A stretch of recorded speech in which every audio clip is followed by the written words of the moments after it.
బెయిల్పై ఉన్న వ్యక్తి సీఎంగా ఉండటం విడ్డూరమని కాంగ్రెస్ వర్కింగ్ కమిటీ సభ్యులు గిడుగు రుద్రరాజు ఎద్దేవా చేశారు. రాష్ట్రంలో ఎవరు దోచుకున్నారు, ఎవరు దాచుకున్నారు ప్రజలకు బాగా తెలుసన్నారు.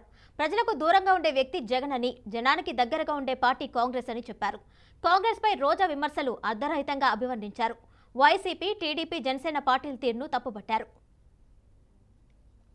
శాసనసభ పార్లమెంట్ ఎన్నికలను దృష్టిలో పెట్టుకుని రాష్ట్ర వ్యాప్తంగా బ్రహ్మాండమైనటువంటి బహిరంగ సభలు నిర్వహించాలని నిర్ణయం తీసుకోవడం జరిగింది. దాంట్లో భాగంగా మొన్న అనంతపురం జిల్లాలో కాంగ్రెస్ అధ్యక్షులు మల్లికార్జున ఖార్గే గారు ముఖ్య అతిథిగా భారీ బహిరంగ సభని నిర్వహించడం జరిగింది. దాంట్లో కాంగ్రెస్ పార్టీ ఈ దేశంలోనే ఎక్కడా లేని విధంగా ఒక ప్రత్యేకమైనటువంటి గ్యారంటీని పేద ప్రజల కోసం ఇవ్వడం జరిగింది.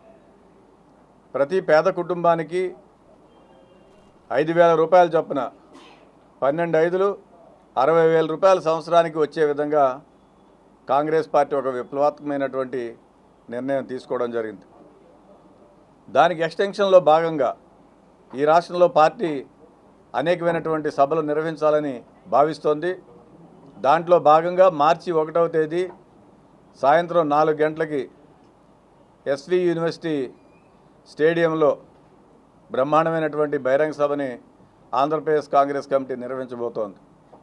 ముఖ్య అతిథిగా శ్రీ సచిన్ పైలట్ గారు, ప్రధాన కార్యదర్శి అఖిల భారత కాంగ్రెస్ కమిటీ, వారు గతంలో రాజస్థాన్ డిప్యూటీ చీఫ్ మినిస్టర్గా, పీసీసీ ప్రెసిడెంట్గా పనిచేశారు, వారు రాబోతున్నారు. పీసీసీ అధ్యక్షులు శ్రీమతి వైఎస్ షర్మిలారెడ్డి గారు, ఉపాధ్యక్షులు, ప్రధాన కార్యదర్శులు, మా పార్టీ నాయకులందరూ కూడా శ్రమించి ఈ యొక్క కార్యక్రమాన్ని నిర్వహించాలని భావించారు.